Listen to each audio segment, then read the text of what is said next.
Good afternoon, everybody. Don Shanks here, along with Alan Hudson, Football Uncensored Podcast. We're away from home today. We're normally at the Grosvenor Gloucester Casino in London, and everything's good there. But we're up at Gran Canaria at my friend Mickey Conway, Charlie, and his mum Tracy, looking after us today. But unfortunately, we are missing our third team player, Alan. We are.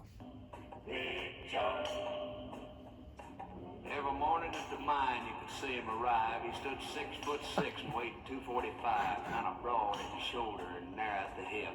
And everybody knew you didn't give no lip to Big John. John is our resident coach. Unfortunately, you're not here today, John. We're missing you. Hope all's well back in London, the lockdown and everything. Hope you and the family are all well. We've got a big game this weekend now. England International, the Nations Cup, Belgium away. Big game. It sounds like a big game. It's a big game for England. I don't know if it's a big game for Belgium. I don't know how serious they're going to take it. I mean, do we want to win? I mean, obviously Belgium are leading the group. And, well, we'll want to win because we haven't won nothing for so long, and any trophy of any kind will come in handy for Southgate's CV. Because no England manager's won a trophy since 1966. So, yeah, we try our hardest in these competitions, and we'll be all out to try and win this. I mean, we beat them at home, you know. 2-1. We were very lucky to beat them at home. I know they didn't have their absolute number one team in, but they were rated or ranked the top team at this present time. Yeah, I mean, we were lucky to get a 1-0 and we got a deflected goal by young Mount. But I wouldn't. I'm not one to read into past results.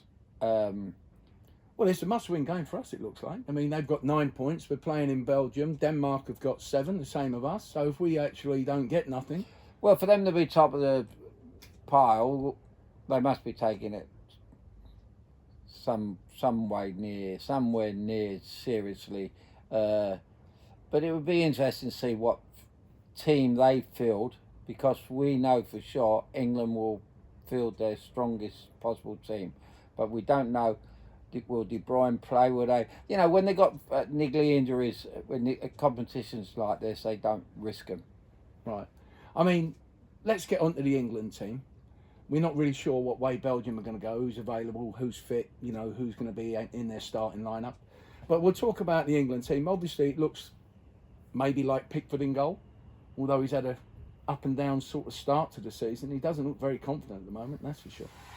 I don't think our major issue, Don, is in goalkeeper at the moment. Well, we better have someone who's going to stop them there because there'll be plenty of shots coming in from him. Well, yes. Is he the best of what we got? We got Pope. I don't know. Henderson really come on the other day. I thought back at Man United. I thought Pope with Burnley last year was absolutely incredible.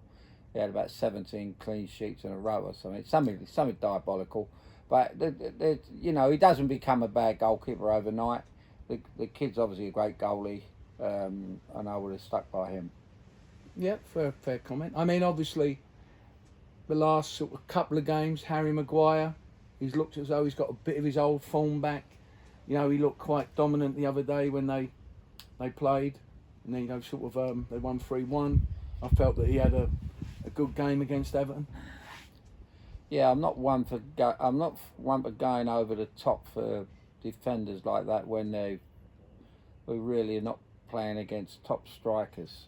I know they got the kid up front, Lewin, but Everton were very inept the other night. Well, I've been disappointed with them since I actually put them up as a team that's going to run possibly to be up there in the top 4 or 6. They're way short of that right now. You were brimming after 4 games. Well, I was, yeah. I was entitled to be brimming. Every Everton fan would have been brimming. They're scoring goals. They're looking good. The transfers look as though they were good transfers, players coming in. Yeah. And now all of a sudden, maybe they're missing Ricky Larsson. You know, he's been suspended. They've had a couple of injuries. But they just don't seem like they're firing. Yeah. And defensive mistakes. I was a little bit disappointed with that side of it for Everton. I felt like going forward they weren't as slick as they'd been. But defensively, they were horrible. Well, Keane's he was a big money signing, Keane, and he showed in that game because Manchester United, you've got to give it to them. They played pretty well considering they were 1-0 down. His job was on the line. I think he was more relieved than anything else. So they got a 3-1 win and they won comfortably in the end. Yeah, they played good football. They did. They moved it well. The lad Fernandes who scored the first goal with a header, and then Rashford tried to nick his second goal. That was touch and go. There was no touch. Touched his hair. There was no touch. There was no touch. There was no touch. You heard it here. I mean, there was no touch. They gave him the goal, and then you and I, we went out and we had a lovely evening. We enjoyed ourselves, and everyone was saying about Rashford's goal. And I said, well, when you read the paper tomorrow, you'll find that he didn't touch it, and he didn't touch it.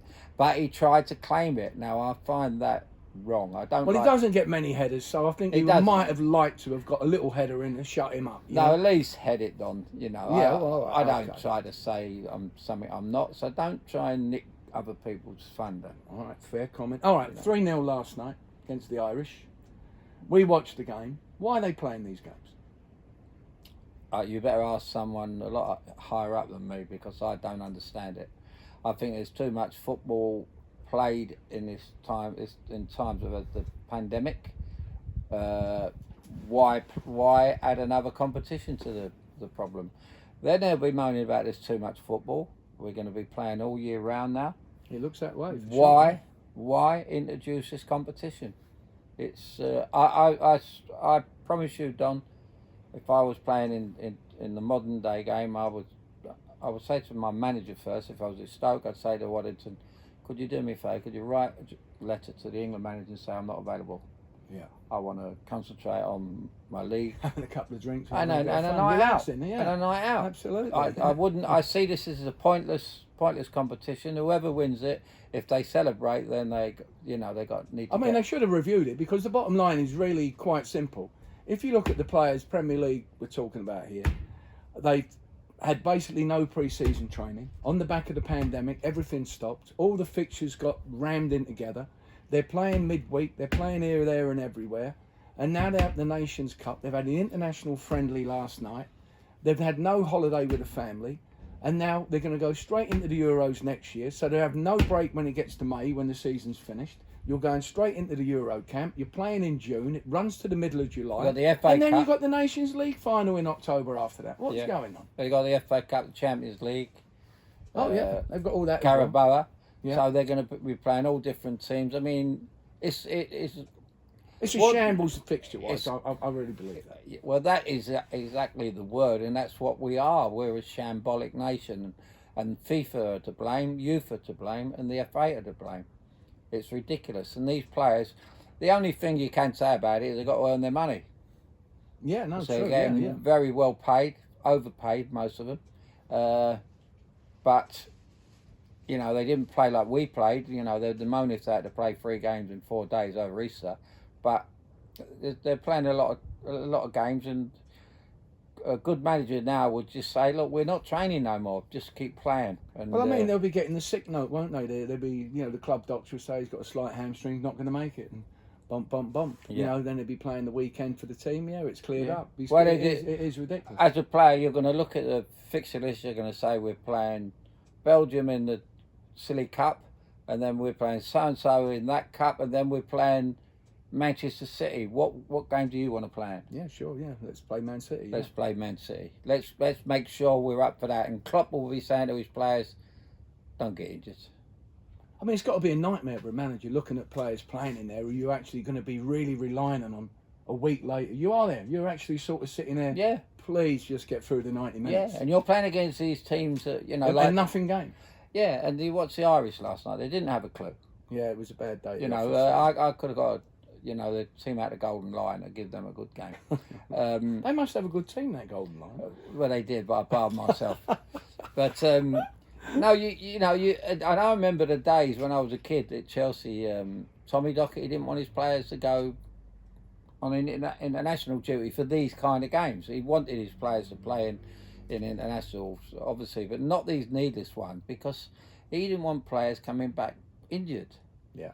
And when you're playing in games like that, there's more chance you're getting injured in these games than there is because you're playing against lesser teams.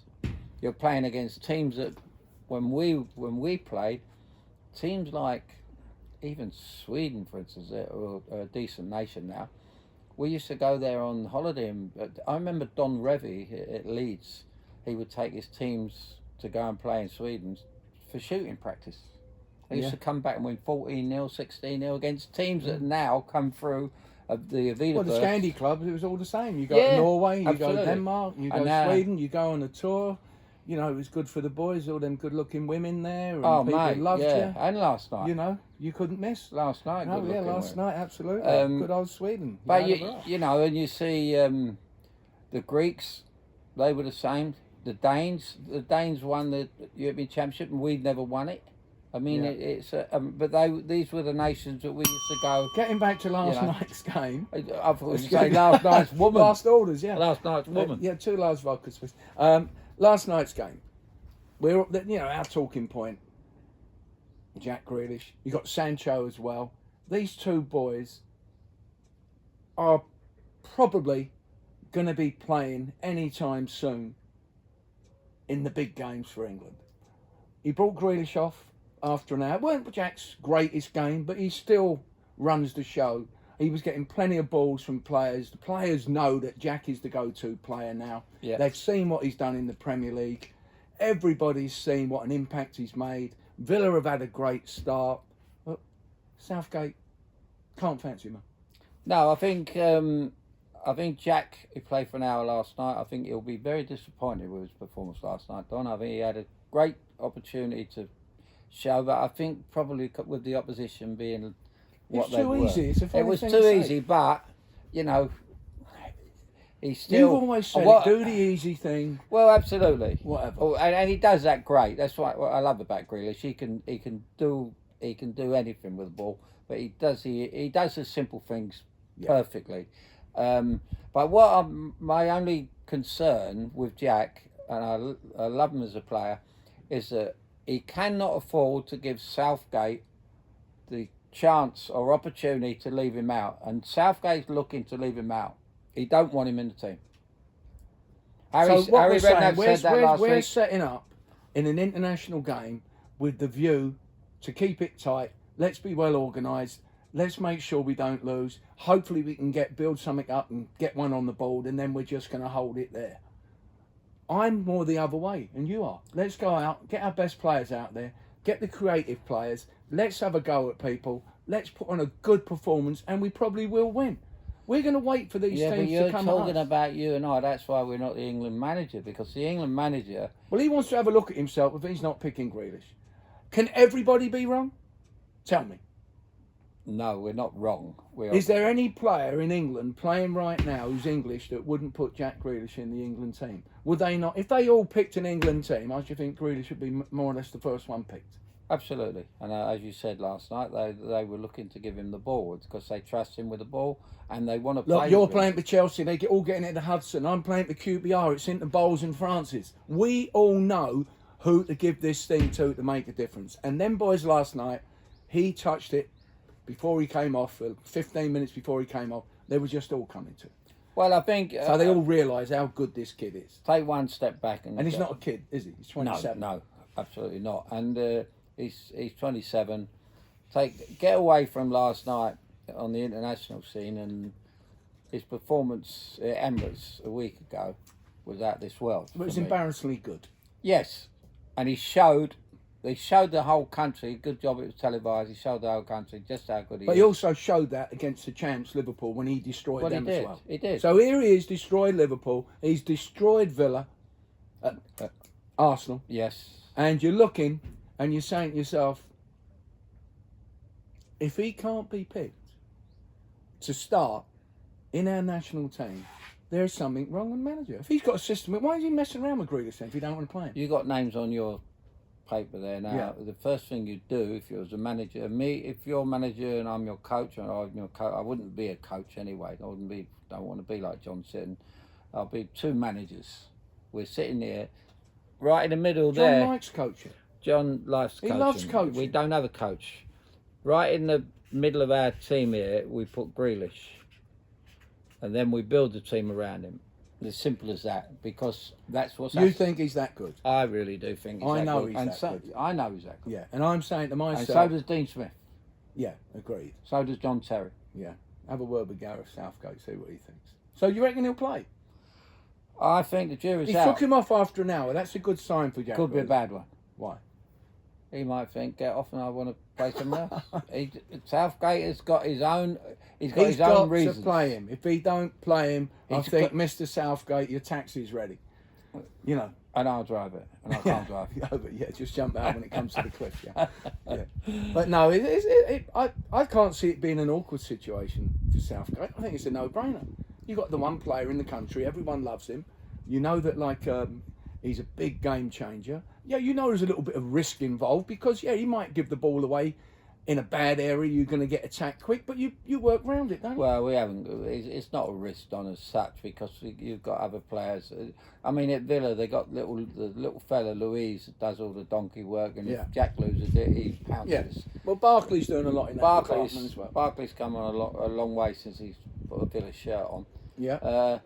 And it kind of a breath of fresh air for him. It's at Chelsea he seemed to be going sideways. Now he's going forward.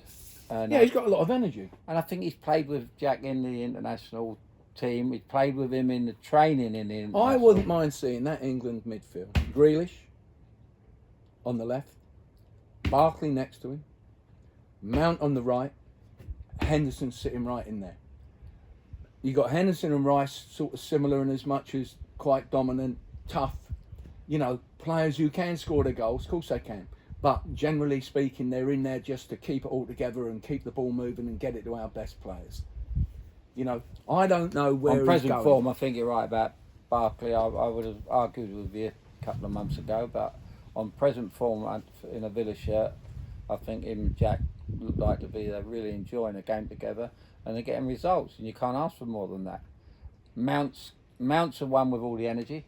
I seen Mount when Chelsea loaned him to Derby. Frank Lampard was manager at Derby. They come down the bush. I was at the game, and Mount played on the right. He was a handful. He was up and down. He was getting plenty shots off. You could see he's a quality player. You could see he's got almost everything in his game. And then he takes him to Chelsea. And it maybe took him a little bit of time, but he's an impact player, Alan, isn't he? Mount? Yeah. Well, he's as I say, he's the one. I mean, he scored, against Belgium. All right, he took a deflection, looped over the keeper, but he's still, an asset. He's an asset. He does what the other two can't do. He runs around like a lunatic here, there, and everywhere. He gets around the field. He's got fantastic engine. He's got good control as well. He's a decent player, but Jack he got the old story of Alan Ball and Nobby Stiles, throwing the ball for the dog and bringing it back and you go and get the ball and put it at Bobby Charlton's feet and he'll finish it off. And Jack did that. It was what Jack would do. He didn't do it last night because I don't think because of the competition, the opposition. Yeah.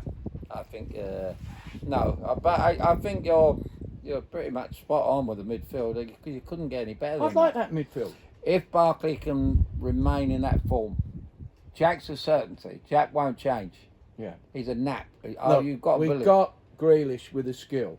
You've got Barkley with an engine. You've got Henderson with a toughness. And you've got Mount doing the other side as well. I think it's a good, nice, flexible, strong, hard-working, creative midfield with someone bringing something to the table. What I don't like about the way Southgate goes about it, and you all agree with me, like at QPR, when you played at QPR, Jerry Francis knew he was playing every week. He knew he was an integral part of the team in midfield. He made things tick. Don Massa made things tick. They knew they were playing, but with Jack, he's got him on a knife edge. The kid don't know whether he's playing or not. That's not healthy. No. I went at Chelsea. I was messed about at Chelsea. When I went to Stoke, my name was probably the first on the sheet. If Timmy Greenhoff's weren't, mine was. But I knew I was playing, so I could sleep well. Yeah. Not that I mean, how many times do you think he's been asked, Jack Grealish, why aren't you picking you in the team? He'd just be shrugging his shoulders, say, I don't know. Well, I was in the bar last night and that Swedish chap said to me, how many times did you play for England? And I said, twice. And he went, really? Why? I said because it was the England manager's choice. Now, you only get picked if the England manager likes you. It's like you as a right back. You told me the other day you could have played for England as well as them other players have played. No, I think you could. I've no doubt about that. And if you'd have played at Stoke with me, you'd have been first, without a doubt, first on right back. You'd have been right back, Pagic left back, and who the centre halves. But it's all about management, Don. So I read something this morning about coaching. This Eriksen's out in Inter Milan. He wants to leave now because the coach don't believe in him. Why buy him in the first place? Because he's a coach, he's not a manager. How much would you put on Grealish's head if someone was to buy him? If Villa said we're going to sell him, what do you think? Well, realistically, bearing in mind what the transfer market is, what players are going for now, what would you buy him for?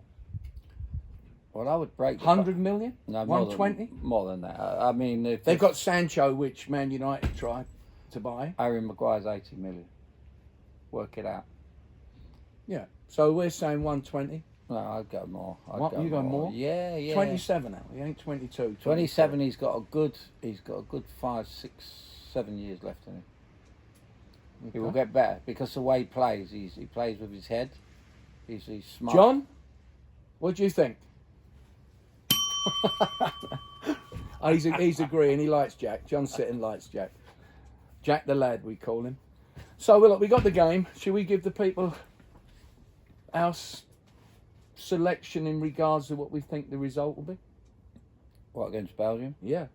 Well, like we've always said, I'd like to give it half hour before the kick-off and see who the they pick. If they're going to, how serious Belgium are going to be.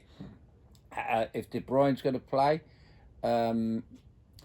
Obviously, if Hazard played, I wouldn't give us a hope. I wouldn't give us a prayer. Right. A fit Eden Hazard. I mean, for the first half hour against Belgium, basically Dyer was matched up with Lukaku, and they just kept playing the ball into Lukaku. He was leaning back into Dyer. He's a big guy, Lukaku, and they just couldn't get the ball off him. They were building up, and then we changed it a bit in the second half, and it got a little bit easier. If we play like that in the first half against them, and they do have the Hazards and all this, Lukaku's knocking it off, they'll be gone and cause us major problems. Yeah, I mean, it's... so I think you'll play 4 at the back. Yeah. Maybe a 4-4-2. Oh, no, yeah. He will play one up top. He'll play Harry Kane up there on his own. Make no doubt about that. Who's going to be the floater? Sterling? Rashford? Sterling will be the white... Probably Sterling and Rashford will play, but they'll play wide, but they'll play more of a defensive when we get it break. Yeah. And they'll have 3-4 men in between them, 3 men. They'll have 5 or 6 across the, 3 at the back maybe, and he'll play one thing's for a sure. negative. If he don't start, Jack, and we get him beat, he'll be bringing him on.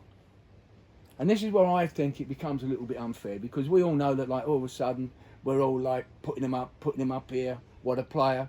And all of a sudden you go out, you have a flat day. And then he looks and say, well, there you go, we played him and look what we got and bump. So that's where I think is a bit unfair, because all the pressure now is mounting up. Well, now you're in the side, show us what you can do. Well, yeah, I mean, that's going back to what I just said, is say to him, look, make him captain, give him the armband, like you've done at Aston Villa, and the boy's a completely different player. You've got to show him that you trust him and say, you're in this team, no matter what. See, I would like him playing, and when he does his little bit of magic, get it to Harry Kane. I just think that's the perfect match, them two. I really do. Well, he showed in that game when they won 1-0, when he had the defender on the side of the box. He done his little trick, his little shimmy, and he crossed it perfectly for Calvert-Lewin to head home. Now that is the kind of service that Harry's looking for.